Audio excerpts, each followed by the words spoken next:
Hello there, स्वागत है आपका हमारे channel the super hero corps में। तो मार्वल कॉमिक्स में ऐसे कई मोमेंट्स हुए हैं जिनमें थैनोस को छोड़कर किसी और सुपर हीरो या सुपर विलेन ने इन्फिनिटी गॉटलेट पहना हो। तो ऐसा ही एक मोमेंट हुआ था मार्वल की एक alternate what if story line में, जिसका नाम है न्यूअर फैंटास्टिक फोर। तो आज हम उसी कॉमिक की कंप्लीट स्टोरी देखेंगे। So let's begin. तो ये एक ऑल्टरनेट यूनिवर्स है जिसमें फैंटास्टिक फोर मर जाते हैं और उनकी जगह नए फैंटास्टिक फोर आते हैं। इस नई टीम में थे Spiderman, ghost rider, the Hulk और वुल्वरीन।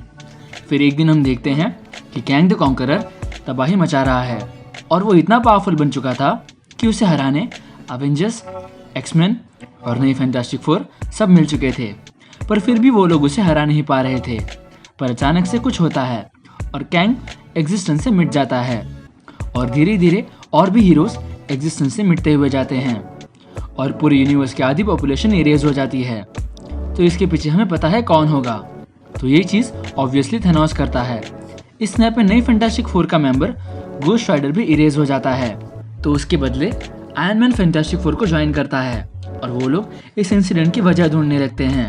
और तभी उनके सामने डॉक्टर स्ट्रेंज, सिल्वर सर्फर और एडम वॉरलॉक आते हैं और उन्हें थैनोस, इन्फिनिटी स्टोन्स और स्नैप के बारे में बताते हैं और वो लोग मिलकर थैनोस को हराने का एक प्लान बनाते हैं। सिल्वर सर्फर कहता है कि हम उसे सिर्फ स्ट्रेंथ से नहीं हरा सकते, वो बहुत ही पावरफुल है।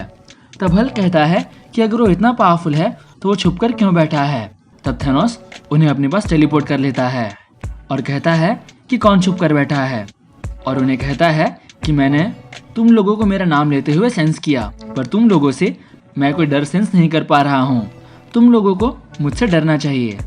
पर फैंटास्टिक फोर उससे नहीं डरती। तभी थैनोस उन्हें अपनी पावर्स दिखाने के लिए आधी मिल्की वे गैलेक्सी को डिस्ट्रॉय कर देता है। तभी हल्क उस पर अटैक करता है और थैनोस उसे पीछे धकेलकर उसमें से ब्रूस बैनर अलग कर देता है। थैनोस के साथ मेफिस्टो भी था जो उसे मैनिपुलेट करने की कोशिश कर रहा था। ये बात वुल्वरीन नोटिस कर लेता है। थैनोस उन्हें कहता है कि तुम लोग कुछ भी कर लो पर मुझे रोक नहीं पाओगे, मैं तुम लोगों की जान बख्शता हूँ, और वो उन्हें अर्थ पर टेलीपोर्ट करवा देता है। वहाँ एडम वॉरलॉक कहता है कि हमें उसे कुछ भी करके रोकना होगा और उसके लिए मेरे पास एक प्लान है और तुम लोगों को मेरे प्लान से ही काम करना होगा।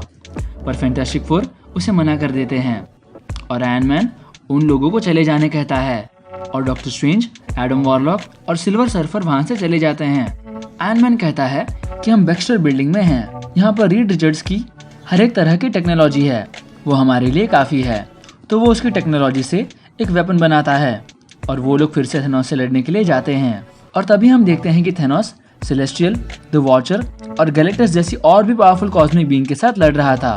तभी वुल्वरीन फैंटास्टिक फोर को धोखा देकर थैनोस की साइड ले लेता है, क्योंकि उसने देखा था कि कैसे मेफिस्टो से मैनिपुलेट कर रहा था और थैनोस को स्ट्रेंथ से नहीं हराया जा सकता। तो वो उसे मैनिपुलेट करने लगता है। सिल्वर सर्फर छुपकर अचानक से थैनोस के पीछे से मारने आता है, पर वुल्वरीन थैनोस को उसके बारे में बता देता है और थैनोस उसे खत्म कर देता है। फैंटास्टिक फोर अपने नए वेपन से थैनोस को मारने की कोशिश करते हैं, पर वो नाकाम रहते हैं और थैनोस कॉस्मिक एंटिटीज और फैंटास्टिक फोर को हरा देता है। और वुल्वरीन थैनोस को मेफिस्टो के खिलाफ भड़काता है और वो मेफिस्टो को भी खत्म कर देता है। आयरन मैन एक सेलेस्टियल की डेड बॉडी देखता है और उसे अपने साथ अर्थ पर लेके जाता है और वो सेलेस्टियल बॉडी की मदद से अपने लिए एक नया आर्मर बनाने की शुरुआत करता है। और दूसरी जगह वुल्वरीन थैनोस को और भी मैनिपुलेट करते जा रहा था। आयरन मैन सेलेस्टियल बॉडी से अपने लिए एक बड़ा सेलेस्टियल आर्मर बनाता है और वो लोग फिर से थैनोस पर अटैक करने जाते हैं। हल्क आर्मर जिस सेलेस्टियल का था उसे थैनोस ऑलरेडी हरा चुका था, तो वो फिर से इसे हरा देगा। पर तब हमें पता चलता है कि सेलेस्टियल आर्मर में टोनी ने मिस्टर फैंटास्टिक की टेक्नोलॉजी भी इस्तेमाल की है और इसमें पूरे नेगेटिव जोन की पावर है। तो वो पूरी पावर से थैनोस पर एक अटैक करता है। कुछ देर के लिए ऐसा लगता है कि फाइनली थैनोस हार गया, पर ऐसा नहीं होता। थैनोस उस आर्मर का एक हाथ तोड़ देता है और एक ही झटके में पूरे आर्मर को गिरा देता है। फिर वुल्वरीन थैनोस से कहता है कि तुम डेथ से इतना प्यार करते हो पर तुमने उसे कभी छुआ नहीं, तुम्हें वो करना चाहिए, वो भी वही चाहती है।